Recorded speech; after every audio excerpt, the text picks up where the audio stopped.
I gained 10,000 subscribers in 27 days. And the first feeling I had wasn't necessarily excitement, it was fear. This has to do with the fear of being seen. And I tie the fear of being seen to the fear of success. I do believe that fear of success is a very real thing.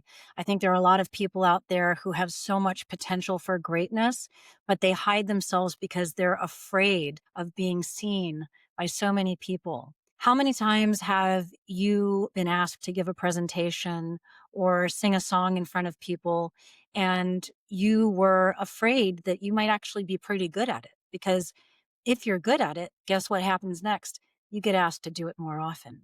And what does that mean?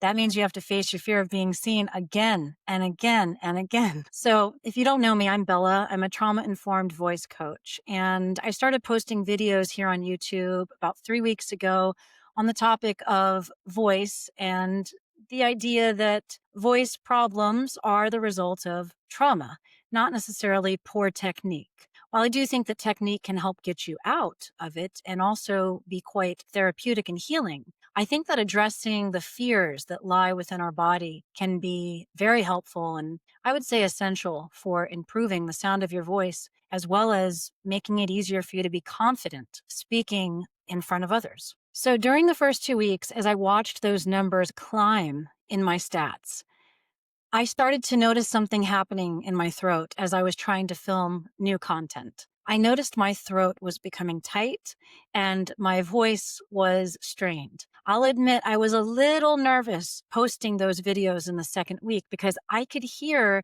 that my voice was not at its best. And I understand the irony of being a voice coach and sending out a video with a voice that doesn't feel like it's its best. But I really wanted to get the content out there and I wasn't going to spend a lot of time worrying about it because the truth is, I myself have always had a fear of being seen as well. And in fact, this fear has sabotaged my attempts at being successful in the past. Part of my reason for doing this channel is because I want to help anybody who's interested avoid making those mistakes. Those mistakes I made early on in my life when there were so many opportunities for me, but I sabotaged it because I was afraid of success. So the reasons why I have felt a fear of being seen and why I believe others feel afraid of being seen is because being seen makes us vulnerable to judgment, more judgment than usual. More eyes on you means more potential for criticism. Some people are really good at handling criticism. It just rolls off their backs. It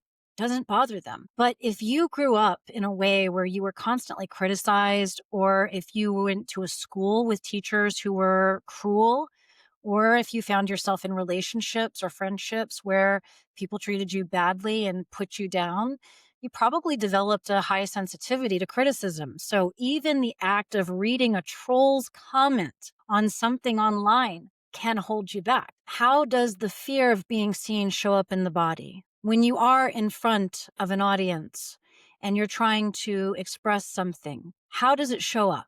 The throat begins to tighten, making it harder to hear you. The sound of your voice probably becomes a little softer. Perhaps your breathing becomes squeezed and it's harder to be comfortable using your voice. These are all natural fear responses.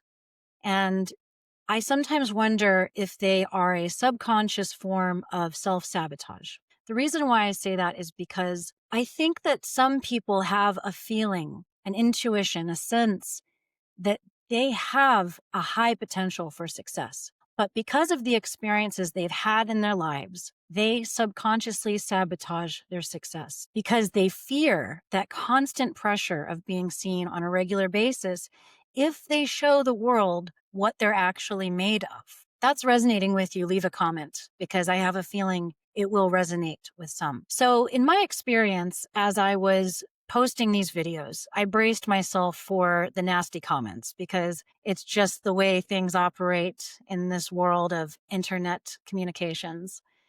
And I thought it was an interesting process when I read the first nasty comment. And I paid attention to my body because that's the process I use in order to heal habitual trauma responses. You have to become comfortable noticing them. And so I paid attention to what my body did, and I felt an immediate jolt of discomfort. But as soon as I recognized it, I was able to let it go. It's really interesting. And I believe the reason why I was able to quickly let go of the jolt of discomfort upon reading that nasty troll's comment is because I'm willing to feel a little discomfort if I believe that what I'm doing here matters. And I do. I have strong conviction about the work I'm doing here. I believe it's helping a lot of people. And so for me, it's worth it to feel a little bit uncomfortable, knowing that I can move past the discomfort, knowing that I can use this as an opportunity to toughen up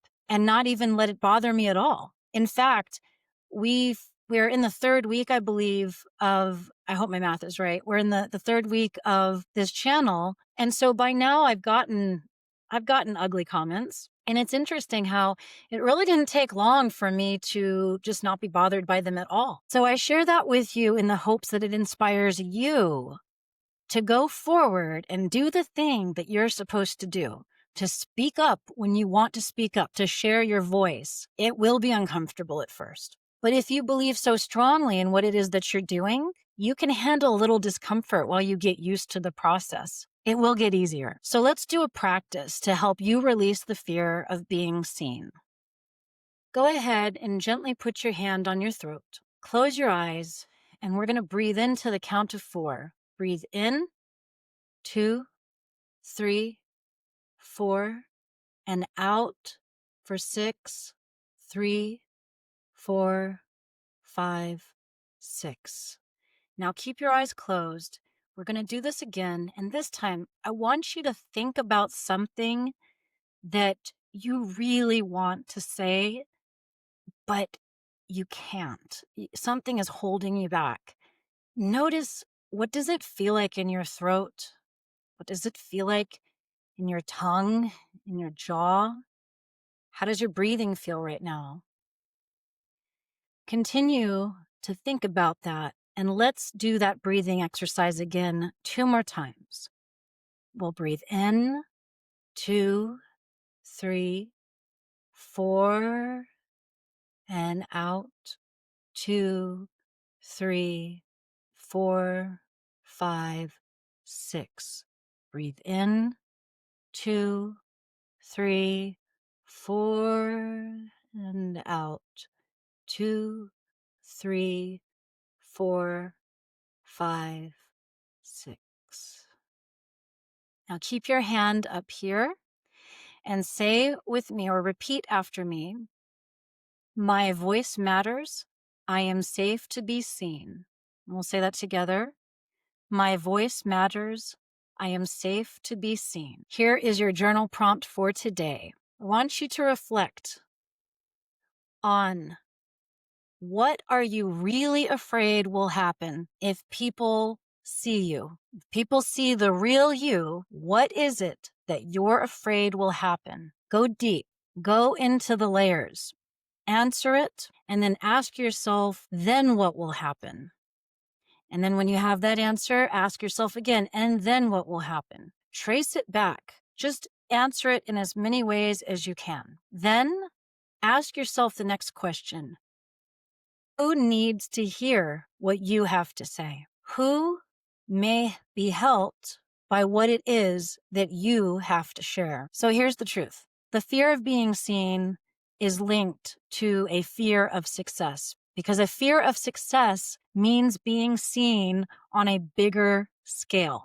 But the reason why we're doing this work is because we want to live in a world of people who are unique and interesting and have something to share. So please keep going, because the world needs your unique voice. I hope you enjoyed this video. And if you did, please subscribe.